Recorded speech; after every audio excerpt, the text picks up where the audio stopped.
Hey guys, I'm back with another Assassination Classroom X listener. Hope you enjoy. School bell rang, signaling it was time for class to start. Ryan hurriedly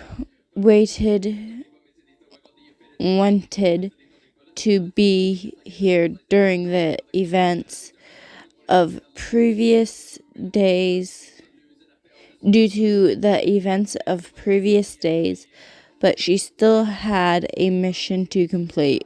Okay, everyone, shall we begin? Koro-sensei announced while using his Mach 20 speed to move around the room. Begin what?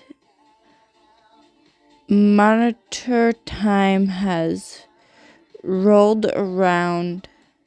Midterm time has rolled around, and that's why this period will be spent in a high-speed study session, Koro-sensei explained. Why am I here then?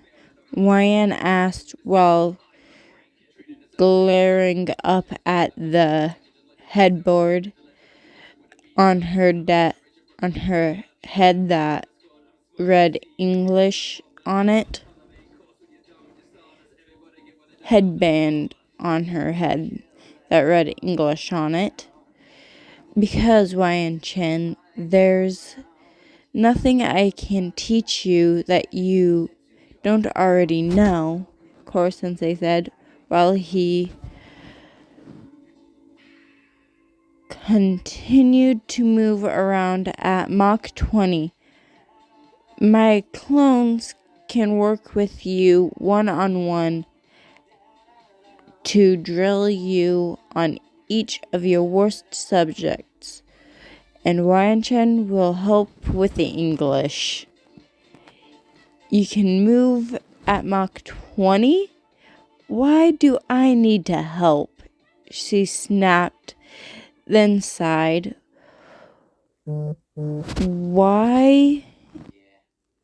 Why'd I even come today, she thought.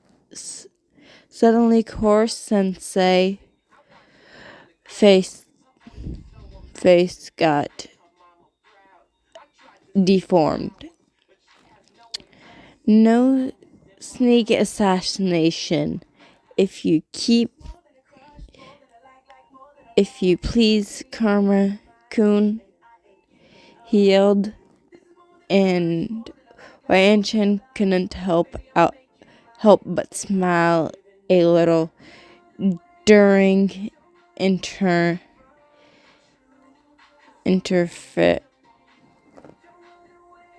interference with my ability to maintain steady images.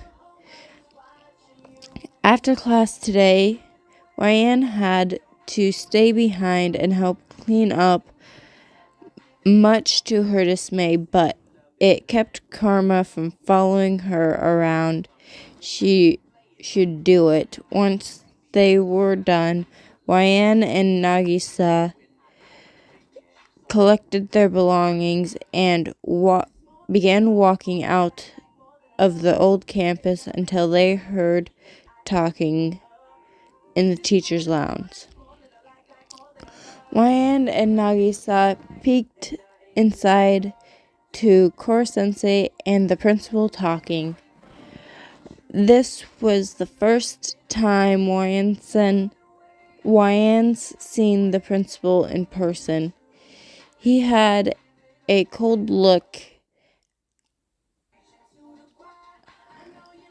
to him and an area of intimidation. As principal, I must consider what lies in store next year and beyond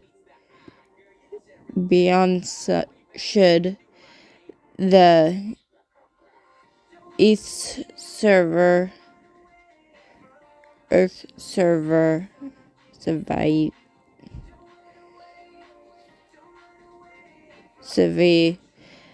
In other words, if someone does so happen to kill you, what will happen to the school?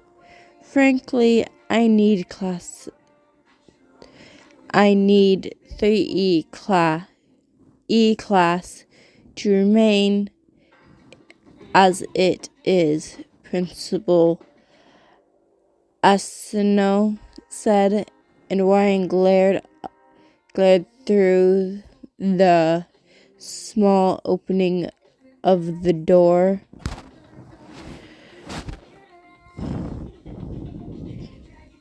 Ryan glared through the door to the small opening in the door. As it is, Core-sensei repeated.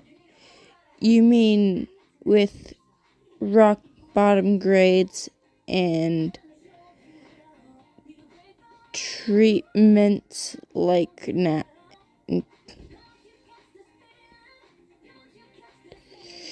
Treatment like now? Yes. Are you familiar with worker and principal? At any given group, 20 percent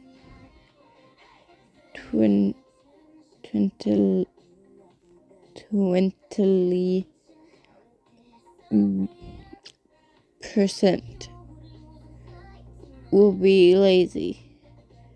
20% will work hard, and remaining 60% will be average. My goal is a group composed of 5% slackers and 95% hard workers. The principal continued. I don't want to be like E-class. I don't want to end up like E-class. If we install such determination in 95% of students, my ideal ratio can be achieved. I see. Localization.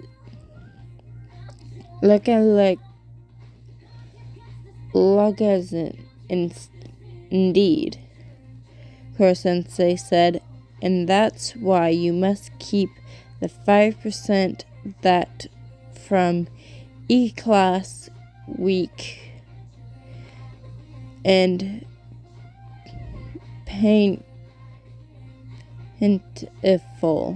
pitiful.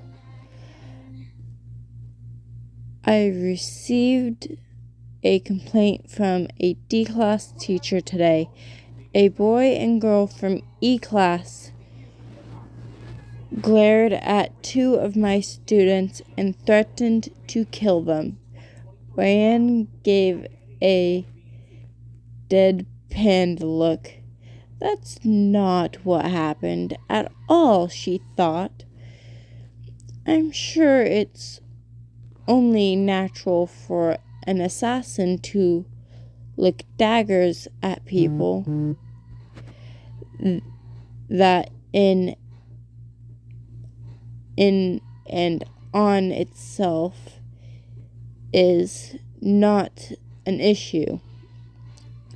The problem is that a student with rock bottom grades defied a regular one. Upper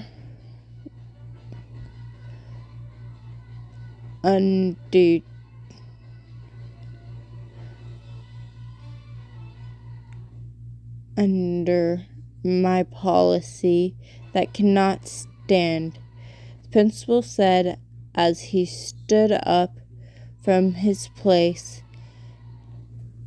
at the window sill. "Please tell them to not uncreate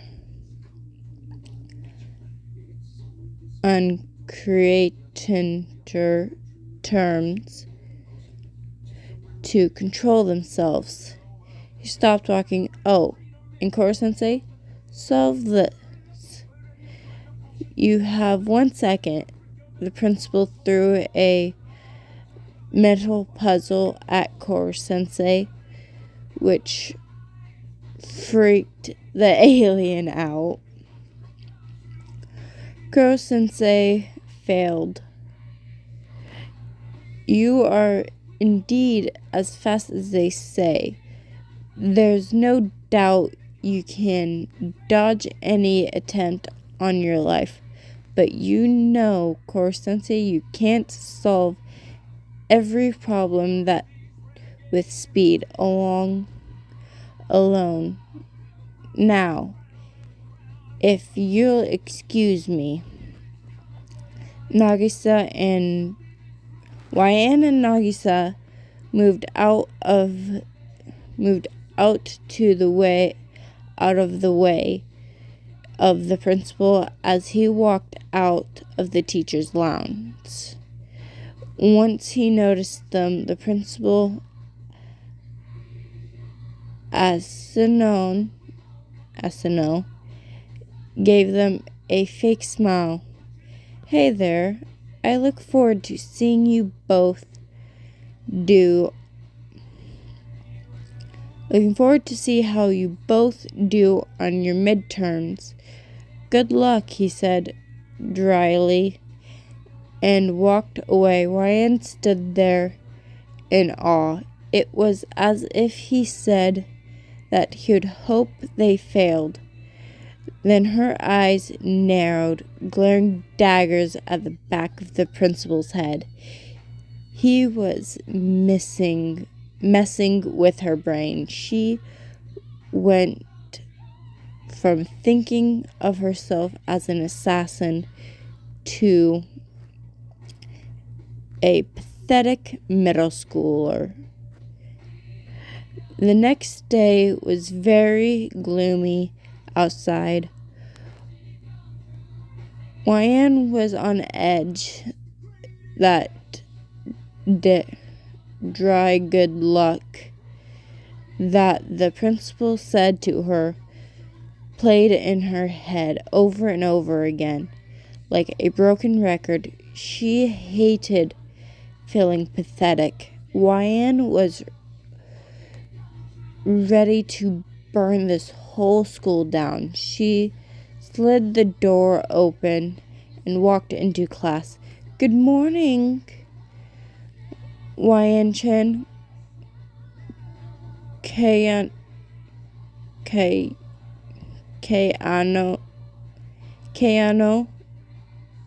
greeted her like always. "Does she think we're friends or something?" YN thought as she nodded at her. Her and Nagisa walked over to YN. "I've been wondering, what did Koro-sensei say you're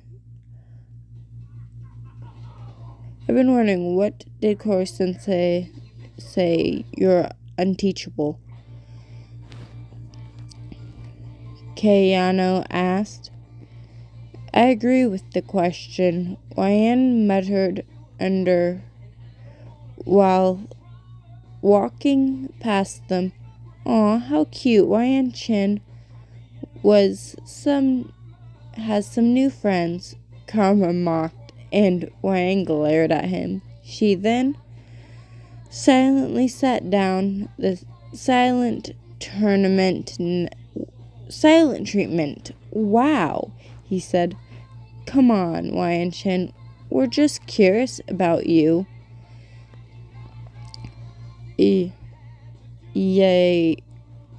Kayano whined. The hair-colored assassin sighed through her nose. I'm a fast learner, she admitted. That's it, Karma said, while raising an eyebrow. Ryan shot him a glare. I don't believe you understand. I'm a prodigy.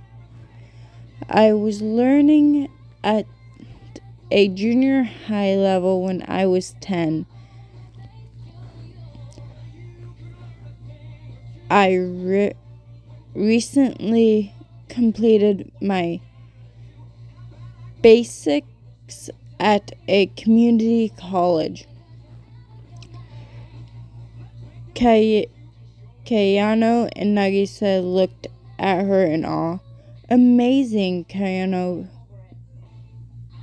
praised.